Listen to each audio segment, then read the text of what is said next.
समस्त मिथिलावासी के सबके गोर गोर लगे छी, प्रणाम, सादर नमस्कार। सबसे पहले तो बहुत बहुत धन्यवाद जे पिछला जे वीडियो छले कोरोना इन्फो इन मैथिली बहुत प्रेम भेटल, बहुत बहुत उत्साहवर्धन भेट रहल है। कते लोग कहला जे यौ भोजपुरियो में बनानो, तो असल में मैथिली या भोजपुरी या कोनो और विषय में बनबा के बात ई छे जे अपना लोकल भाषा में तकनीकी ज्ञान से संबंधित वीडियो यूट्यूब पर नहीं छे। जना मैथिली में मैथिली ठाकुर के किस गाना सब कोरोना वायरस के बारे में छलन है, लेकिन तकनीकी ज्ञान नहीं छले। तो एहि चलते अहाँ सबके सामने छी। डॉक्टर दिलीप नाम भेल और WHO में छी और एहि वीडियो के माध्यम से कोशिश कर रहलो हैं जे किस तकनीकी ज्ञान अहाँ सबके दे सके, जैसे कि एहि महामारी से, एहि त्रासदी से सबके उबर सके। तो शुरू कल जा, ठीक है।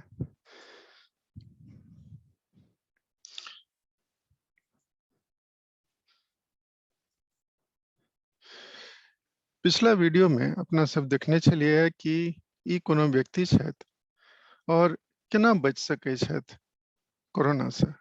तो सबसे बढ़िया तो छे जे कोरोना वायरस के संपर्क में एबे नहीं करत। कोन तरीका छले से अपने सब देखने छलिए। और दूसर बात छले जे अगर कोरोना भइयो गेलन तो कोनो गंभीर बीमारी नहीं हुए, घर में रहकर अगर थोड़ा बहुत खांसी बुखार से वो 14-15 दिन निकल जाइए तो सबसे बढ़िया। एहि के लेल दूटा उपाय छले कि वैक्सीन लगाओ या और किछ एहन उपाय सब करू जैसे अहाँ के इम्यूनिटी बढ़े। कोरोना वायरस के केस में ये दोनों चीज अगर भेट जाए संगे संगे तो सबसे बढ़िया है, ठीक है। तो आइ अपना सब ये सब बात हम सब पिछला वीडियो में देखने चलो। तो आइ अपना सब वैक्सीन के बारे में बेसी देखल जा रहा है। वैक्सीन होय छे कि वैक्सीन होय छे जे कोनो एहन पदार्थ, कोनो एहन चीज जे कि अपना बॉडी में जा रहल है तकरा एंटीजन कहे छे। और एई एंटीजन के रिस्पांस में, प्रत्युत्तर में अगर अपन शरीर किछ बना रहल है जे एकरा एंटीजन के मारते लड़ते एकरा से, ओकरा एंटीबॉडी कहे छे। कोरोना के जे वैक्सीन छे सेहो एही पद्धति पर काज कर रहल है। कोरोना के वैक्सीन जे छे से तकरा एटेन्यूएटेड कयल जाय छे, डिनेचर्ड कयल जाय छे और ओकर एंटीजेनिक प्रॉपर्टी जे छे तकरा बरकरार रखल जाय छे। फिर अगर जरूरत छे तो किछ एडजुवेंट मिला के शरीर में वो दे देलिए वैक्सीन और शरीर के जे कोशिका सब छे से एंटीबॉडी बना रहल है। ई बनवा में किछ समय तो लगते, जना एक दिन में क्यों पोखर में हेलब नहीं सीख जाइए, एक दिन में क्यों साइकिल चलेने नहीं सीख जाइए, तहना ओहू में टाइम लगे छे। और ई पायल गेले है कि 2 डोज अगर लग गेल तो 2 डोज के बाद 2 हफ्ता टाइम लागत और ओकर बाद ई पूरा के पूरा बन जात। लेकिन ई जे बनत तई ताबत तक सबटा चीज ओहिना बरकरार रखब और ओकर बादो ओहिना बरकरार रखब जना कि बचऽ के लेल जरूरी है। सवाल ई छे जे ई कोरोना वायरस के कोन हिस्सा से हम वैक्सीन बनबै छी। तो कोरोना वायरस ई छिए। कोरोना वायरस अलग अलग एकर स्ट्रक्चर सब छे। तो या तो हम पूरा के पूरा कोरोना वायरस के डिनेचर्ड कर दिया तखन वैक्सीन बना लिया, या एकर आधा हिस्सा काट लिया या छोट सन हिस्सा काट लिया तखन वैक्सीन बना दियो। आ नहीं तहन एकर ई जे आरएनए मॉलिक्यूल छे तकरा सब वैक्सीन बना सके छे। एकटा सवाल अहाँ सबके मन में आबि सके जे यो ई कोरोना वायरस से वैक्सीन बना के हम शरीर में दे देलिए ताकि एंटीबॉडी बन सके, आ कहीं यह जे दे देलिए एही से अगर हमरा कोरोना भ गेल तो नहीं हैत। एहि लऽ कऽ कियाक तऽ हिनका सिलौट लोढ़ी पर तते थकुचि देल गेल छनि, कहे के मतलब जे लैब में हिनका तय रूप में डीनेचर्ड कर देल गेल छनि कि ई अपन रोग देबऽ के क्षमता खत्म भ गेल छनि, हिनकर किछ नहि कऽ सकै छथि। ई रोग तो उत्पन्न कइए न सकै छै। हाँ, ई हथियार उत्पन्न करऽ के कारक जरूर बनि सकै छै। तैं एंटीबॉडी बने छै ई कोरोना वायरस के या तो किछु हिस्सा से या पूरा के पूरा कोरोना वायरस से या ओकर जेनेटिक मॉलिक्यूल के इनोकुलेशन के बाद। ठीक छै। अपना सबके एकटा कंफ्यूजन बेर बेर होइए जे यौ एते जल्दी वैक्सीन बन के आबि गेलै आ किछु भऽ गेल तऽ। भारत बायोटेक के जे वैक्सीन छलैए तकरो बारे में छलै एते जल्दी आबि गेल। कते लोग कहलकै जे फेज 3 का डाटा नहीं है, ये नहीं है, वो नहीं है। कोनो वैक्सीन के बनऽ में अई पूरा फेज से वो वैक्सीन गुजरे छै, ये बात जानियो। सबसे पहले तो वो लेबोरेटरी में बना देल जाय छै थोड़ बहुत मात्रा में, ओकर बाद जरूरत पड़ल तो फिर चूहा या कोनो और जानवर पर ओकरा टेस्ट कऽ के देखै छियै, तखन फिर थोड़ बहुत वैक्सीन बना लै छियै। अगर ई सब सबटा ठीक है तखन ओकर बाद फेज 1, फेज 2, फेज 3 ई लोक सब पर ट्राई कऽ अलग अलग जगह पर देखल जाय छै। ई देखऽ में ई 2-4 टा लगे, 2-4 टा नहीं छै, ई 2-4 100, 2-4 हजार, 40,000 ए रेंज में लोक रहे छै। ठीक है। और इस सबटा जहन भ जाय छै तखन इस सबटा के बाद ई पेपर देल जाय छै। एक तो अपने इवैल्यूएशन कल जाय छै आ ओकर बावजूद जे ड्रग अप्रूवल अथॉरिटी छै तकरा लग में ई सबमिट कयल जाय छै। अगर ओहिठाम से हरी झंडी भेट गेल तो फिर अहाँ वैक्सीन बनेनाइ शुरू कर सकै छी। वैक्सीन जहन बन गेल, मार्केट में आबि गेल, ताहिके बावजूद भी सेफ्टी मॉनिटरिंग चलैत रहत हमेशा। तो कोनो वैक्सीन एते फेज से गुजरलैया, ठीक छै।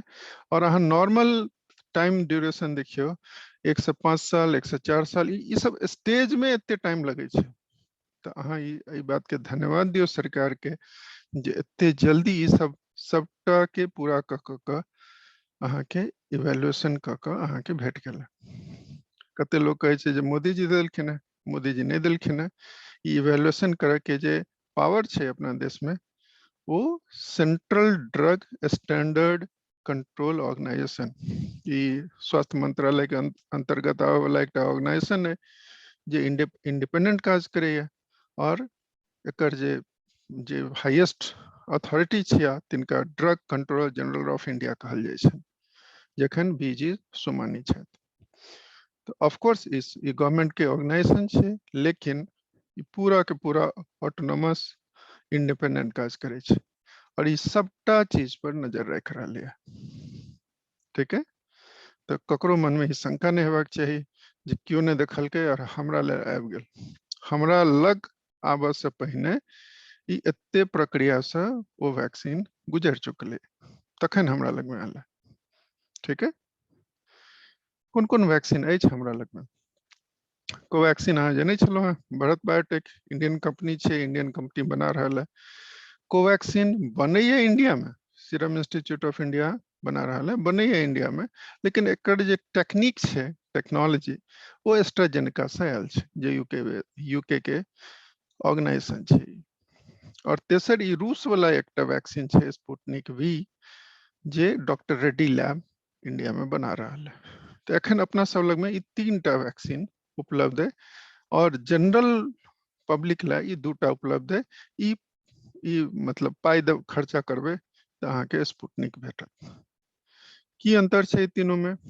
अच्छा, बहुत से पहले कोविशील्ड के 2 टा डोज के बीच में जे अंतराल छै, पहले 28 दिन छले, बाद में 2 महीना भ गेले, और ओकर बाद अब सरकार कहलकै जे 3 से 4 महीना नहीं, मतलब 12 से 16 सप्ताह के अगर अंतर रखल जाए तो सबसे बढ़िया छै। कोवैक्सीन में 28 दिन के अंतर। की अंतर छै ई तीनों वैक्सीन में? तीनों वैक्सीन में बहुत कोनो खास अहाँ के जानक के लेल बहुत अथी विषय नहीं छै। एमे एकेटा चीज जे कोवैक्सीन जे छै से इनएक्टिवेटेड वायरस से बनल छै और ई दोनों वायरल वेक्टर से बनायल गेल छै। गैपिंग अहाँ सब जान रहलिए आब जे कोविशील्ड के बीच जे गैपिंग छै से 12 सप्ताह से 16 सप्ताह के बीच हेबाक चाही और कोवैक्सीन के जे गैपिंग छै से 28 दिन से लऽ कऽ यानी 4 हफ्ता से लऽ कऽ 8 हफ्ता के बीच में हेबाक चाही। औरो कोनो वैक्सीन छै जे आबऽ वाला छै? भारत सरकार कहने गलत, DGCI एकरा मंजूरी दऽ रहल है। हाँ, फाइजर आबि रहल है, मॉडर्ना आबि रहल है, जॉनसन एंड जॉनसन आबि रहल है। ठीक छै, जॉनसन एंड जॉनसन के संगे फायदा ये है जे सिंगल डोज वैक्सीन रहती है, सबटा डोज 2टा डोज लागत, एमे एके डोज। ठीक छै, और फाइजर सबसे बढ़िया एखन यूएस के कंपनी छै, सबसे बढ़िया। और खास तौर पे आइयो देखलिए कि यूरोपियन यूनियन जे छै से बच्चों में ओकरा 12 साल से ऊपर के बच्चा में ओकरा अलाउ कर देलकै है। बाकी सब देश यूएस कनाडा भी अपना अलाउ कर चुकल छै। तो सबटा चीज फाइजर के संगे बेहतर जा रहा है।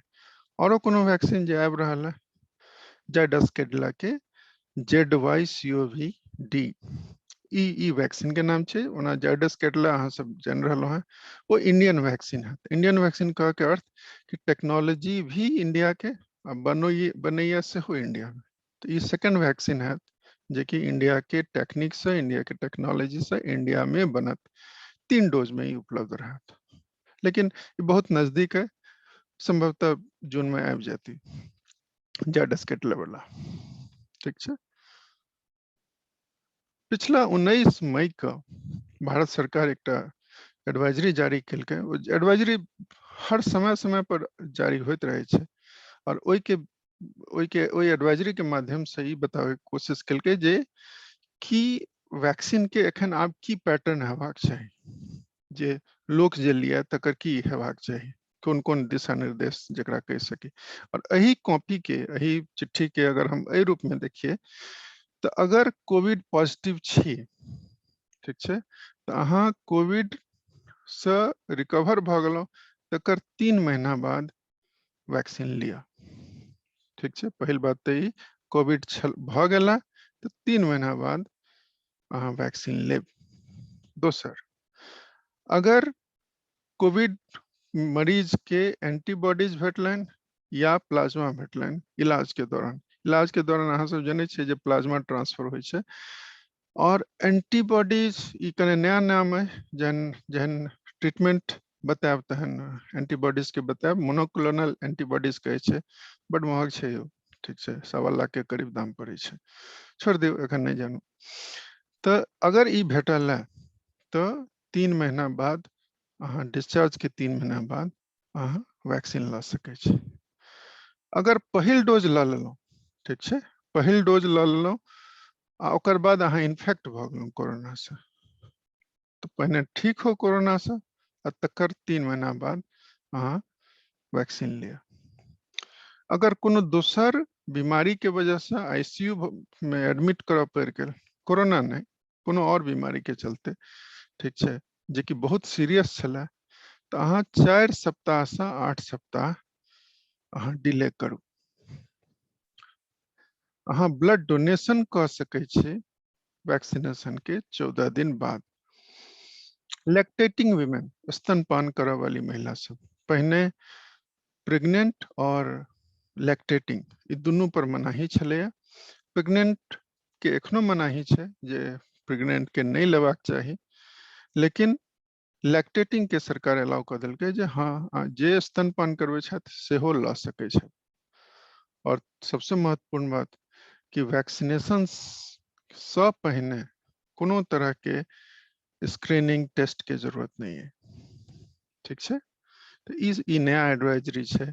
खास तौर पर ई वाला चीज के अक्सर पूछल जा रहा है कि यो हमरा कोविड भ गेला तो आब कहिया लेब।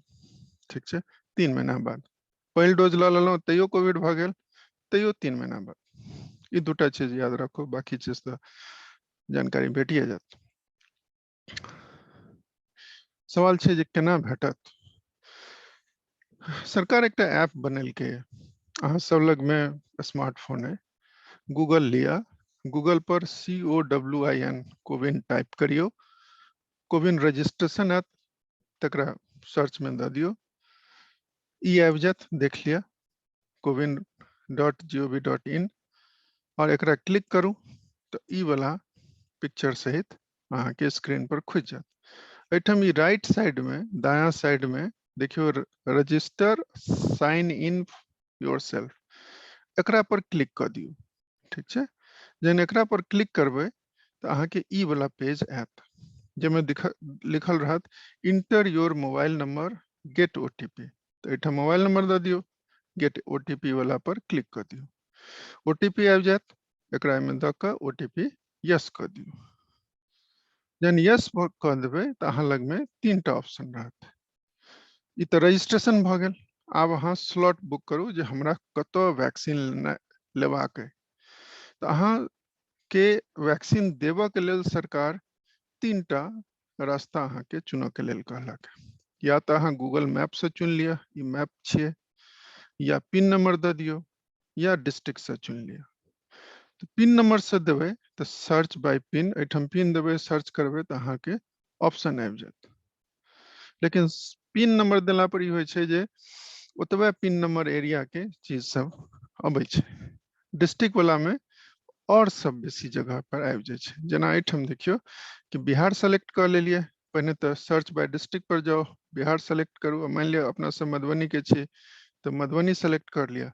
तो अहाँ के ई सब देखियो जे अंधराठारी, बाबूबढ़ी, ई सब एरिया के सब वैक्सीन के स्लॉट आ जात। बुक्ड के मतलब है कि आप जगह नहीं है, भर चुकल है। ठीक है, और अहू में एक चीज कर सके छी जे 18+ के जो लोग छी और 45 से नीचा छी से खाली एकरा टिक करू। एठम देखियो एकरा ई ब्लू भ जात तो खाली 18+ वाला देखात। स्लॉट बुक कर लिया, वैक्सीन के लिए चल जाओ। अब अहाँ कहबे जे कि यौ सरकार कह देलकै है जे ओहूठम जाके रजिस्ट्रेशन कर सके छी। हाँ कह सके छी, लेकिन एकेटा डाटा ऑपरेटर रहते या दुएटा रहते और भीड़ रहते तो फिर अहाँ के डाटा एंट्री करे में टाइम तो लगते नहीं हो। तो अही क्या ना कर लेब, सबसे बढ़िया है जे एठम बैसल बैसल हाथ पर मोबाइल से कर लिया, अंग संग संग औरो ग्रामीण के औरो लोग के कर दियो, सबसे बढ़िया रहत। ठीक है,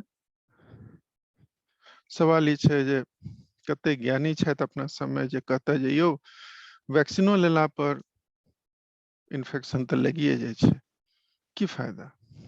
देखियो 20 अप्रैल का सरकार एक डाटा रिलीज केलकै, करीब करीब 13 करोड़ 12.5 करोड़ वैक्सीन के डोज लागल छले और इन्फेक्शन रेट देख लियो 0.04, 0.04, 0.02, 0.03।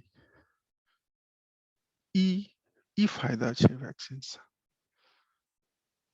ठीक छै, माने एते कम इन्फेक्शन रेट छै। ई इन्फेक्शन रेट है, ई सीरियसनेस नहीं बता रहा है। सीरियसनेस तो और पॉइंट में चल जाता, और एकदम पॉइंट के बाद 4टा जीरो कहीं लग न जाए। और सबसे खतरनाक बात देखियो, हंसी वाला बात, यही 21 अप्रैल का एक अखबार के कटिंग छे 0.03, 0.04, ये तो भारत वाला, लेकिन ओतबा में कंपेयर करके यूनाइटेड स्टेट के, अमेरिका के 87 मिलियन डोज लागल चले या पॉजिटिविटी रेट ओकरा में देख लियो बेसी है। आप कहो ठीक है, ऑफ कोर्स ए बात में माना पड़त कि डोज बेसी लग गेल छे।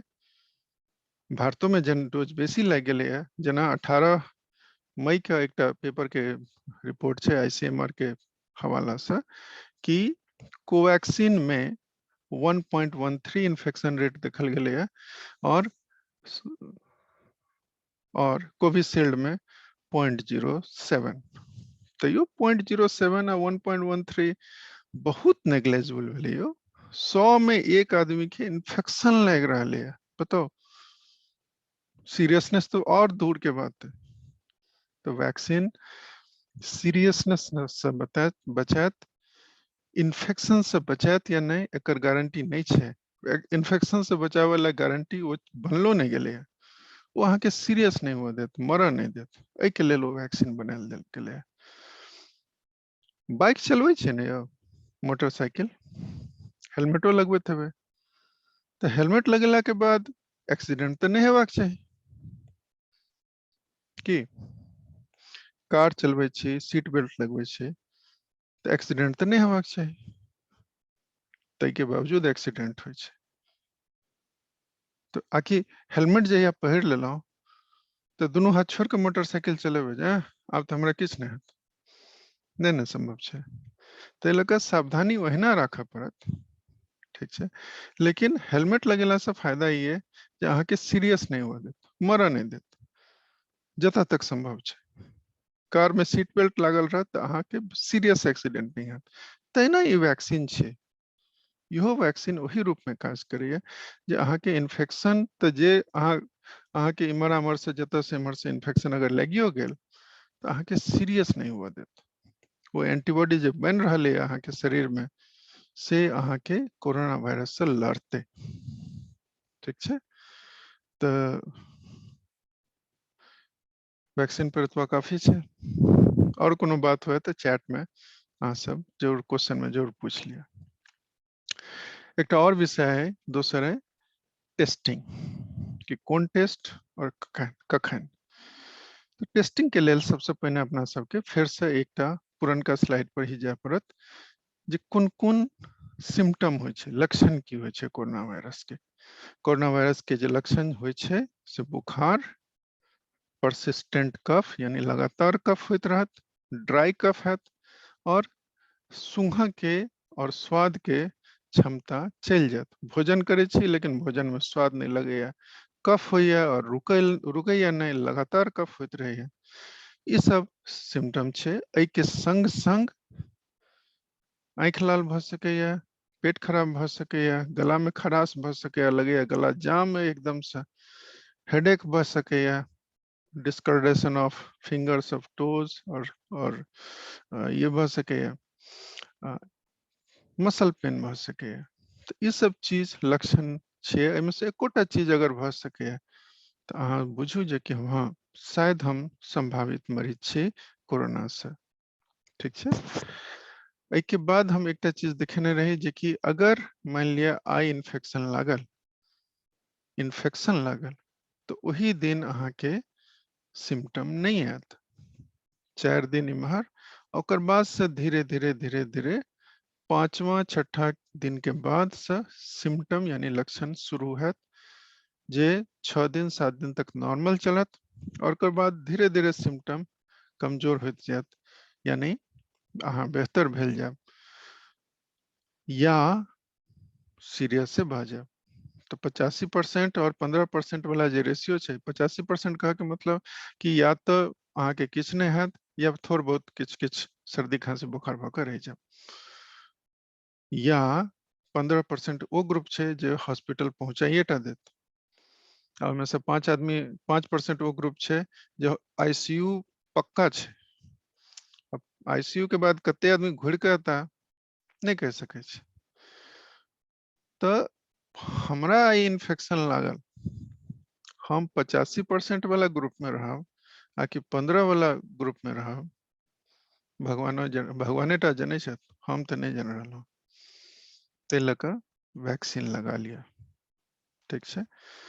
और ई जे बात छै कि लक्षण जहिया से शुरू भेल तहिया से 2 दिन पहिने और लक्षण से लऽ कऽ कम से कम 10 दिन तक हमरा सँ दूसरा के इन्फेक्शन जा रहले है।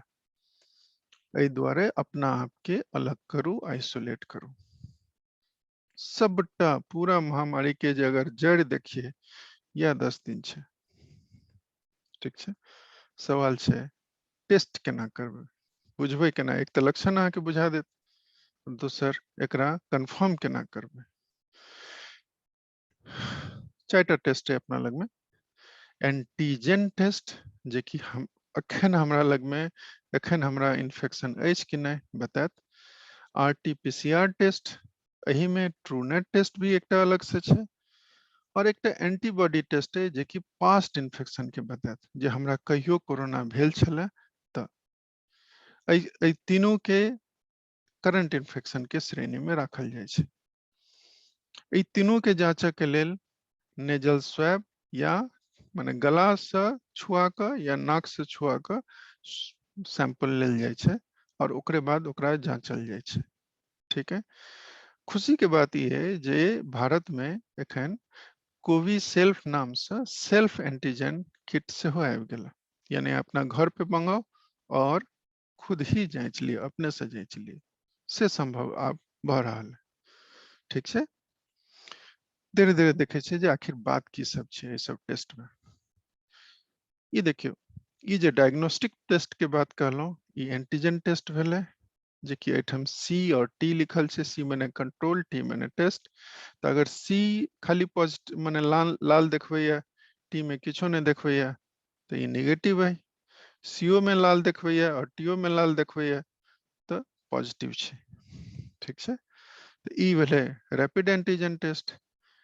आरटीपीसीआर टेस्ट कने टाइम लगे छै, मशीन होय छै, जनरली मेडिकल कॉलेज में ही ये चीज उपलब्ध छै, डीएमसीएच में अछि, मुजफ्फरपुर वाला में अछि, और सब कुछ जिलों में जेना पूर्णिया में जिला में उपलब्ध है, तो इस सब जगह पे उपलब्ध छै।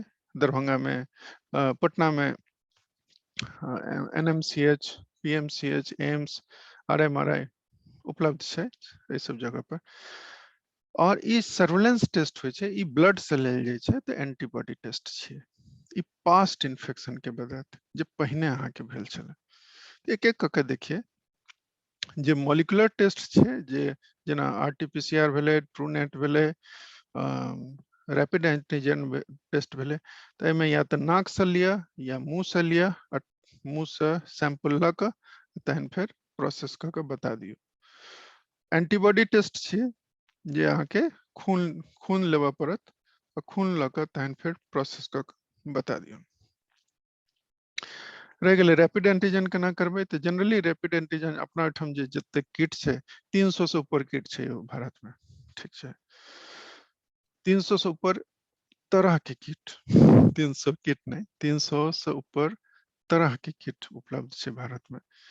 तो मैक्सिमम किट जे छै से नाक से लेबऽ के बात कह रहल है, कुछ गलो वाला होय छै रैपिड एंटीजन के। और सबसे बढ़िया खासियत बात ई छै जे आधा घंटा के अंदर में ई रिजल्ट भेट जायत। ठीक छै, पॉजिटिव के जे बात कहलौं कि सी और टी दुनू अगर लाल है या हल्को लाल अगर है तो पॉजिटिव छी, अगर टी में लाल नहीं है तो निगेटिव छी। हाँ, ई भ सकैया कि सी वाला अगर लाइन नहीं हुआ, अहू में लाइन नहीं छै, अहू में लाइन नहीं छै, तो सी वाला लाल नहीं छै, तो ई टेस्ट इनवैलिड भ गेल, दोबारा करो। ठीक छै, आरटीपीसीआर के जहां तक बात छै, नाक से लिया या गला से लिया, जनरली गला से ले छियै, अहू में बहुत तरह के किट छै। ठीक छै, करीब 100 से ऊपर तरह के किट। ठीक है, और मैक्सिमम जे छै से ओरोफेरेंजियल स्वैब ल रहल है, यानी मुंह से स्वैब ले छै, और एकरा फिर प्रोसेस क के अहाँ के बता देत। जनरली एमे टाइम लग जाय छै, 3 से 4 दिन नॉर्मल टाइम लग जा रहल है, जहन कि टाइम तो एकरा में 6 से 8 घंटा एकर मशीन के टाइम में भ जायत, लेकिन भीड़ बेसी छै तो की कर सकै छै। एहिमे एकटा खास तौर पे टेक्निकल बात इहो जानऽ के है, जे सीटी वैल्यू की होय छै, cycle threshold value. Cycle threshold भेलै कि जे अगर वायरस बेसी अछि, ठीक है, अगर वायरस बेसी है तो सीटी वैल्यू कमे में ओकरा वायरस भेट गेलै, यानी वायरस के आरएनए भेट गेलै। और अगर वायरस के लोड कम छै, वायरल लोड कम छै, तो सीटी वैल्यू बेसी चल जात। 40 तक अपना सब काउंट करे छी इंडिया में, या पूरा वर्ल्ड में भी 40 एकटा मानक छै।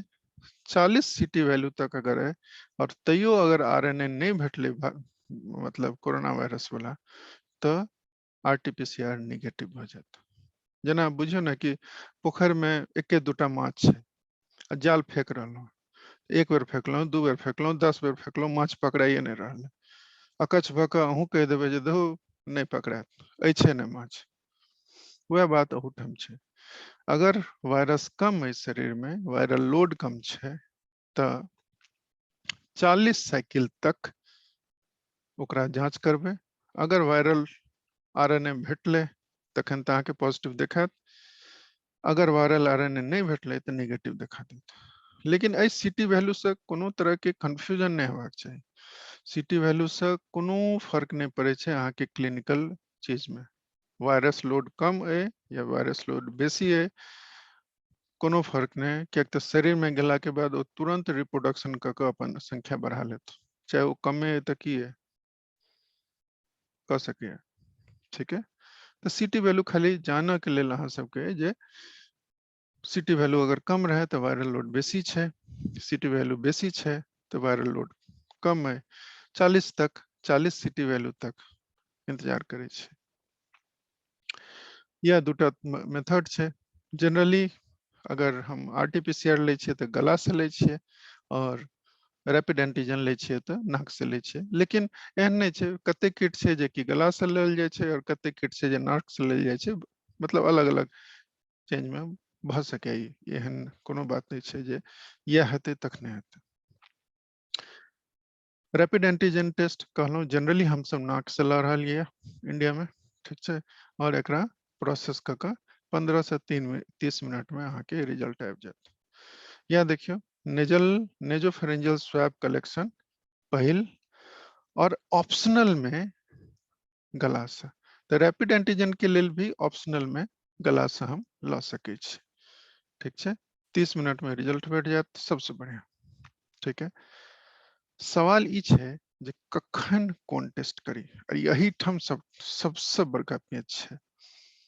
कौन तरह के टेस्ट ये तो छे है, लेकिन कखन करी ये सबसे बड़का बात हो रहा है। बड़ा कंफ्यूजन छे एहि पर। देखियो, पहिल दिन अहाँ के इन्फेक्शन लागल, तो जहिया इन्फेक्शन लागल तहिए अगर लक्षण भेट जाता, सर्दी खांसी बुखार एही दिन भ जाता, तहन तो कोनो कंफ्यूजने नहीं छले। लेकिन ई भ नहीं रहले है। लक्षण ओई दिन नहीं आयत, लक्षण आयत 5वां से 6ठा दिन। ई परेशानी छे। तो 5वां से 6ठा दिन के बीच जनरली मेडिकल साइंस में कोनो एकटा वैल्यू नहीं होय छे, जनरली एकटा छोट सन रेंज राखल जाय छे। तो 5वां से 6ठा दिन मैक्सिमम लोग के लक्षण उत्पन्न भ रहल है। मेडिकल भाषा में एकरा इनक्यूबेशन पीरियड कहे छे, एठम से लक एठम तक इनक्यूबेशन पीरियड छे। ई 5वां से 6ठा दिन जे छे से कनेक अगर और बेसी देखबे तो चौथा दिन भी आबि सकैया और 7वां दिन भी आबि सकैया।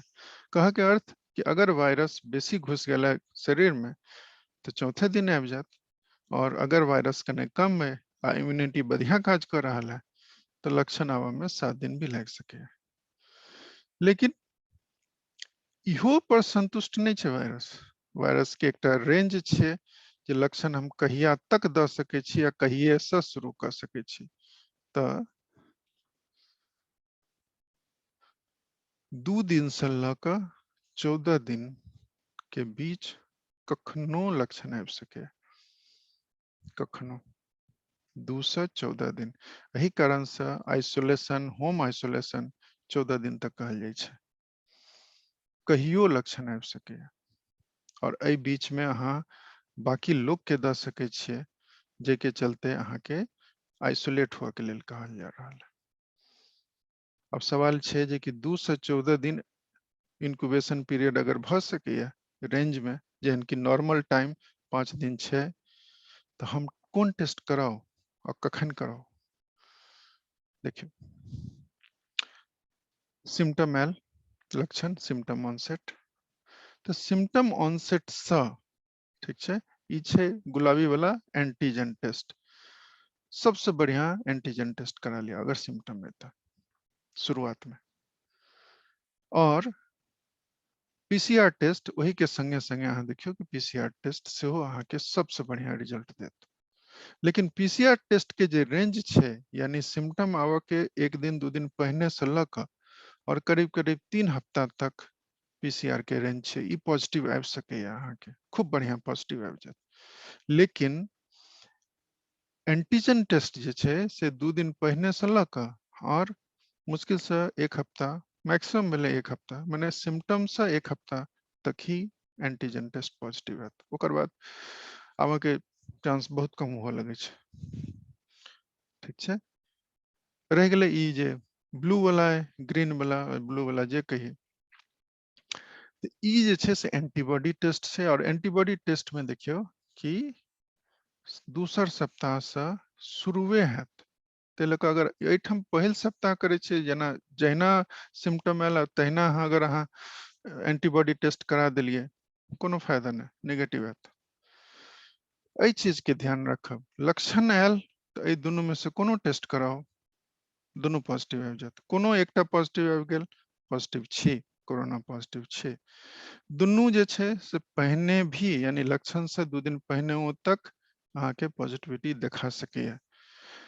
लक्षण के बाद 1 हफ्ता तक एंटीजन टेस्ट पॉजिटिव रहत, लेकिन पीसीआर टेस्ट, आरटी-पीसीआर टेस्ट 3 हफ्ता तक करीब करीब पॉजिटिव रह सकैया, और आरटी-पीसीआर टेस्ट 6 हफ्ता तक पॉजिटिव देखल गेलैया। ठीक छै, तो एहिमे अब कन्फ्यूजन नहीं होबाक चाही जे कहिया और कोन टेस्ट करबाक चाही। ठीक छै, लेकिन एहिमे एकटा सबसे बड़का पेच छै।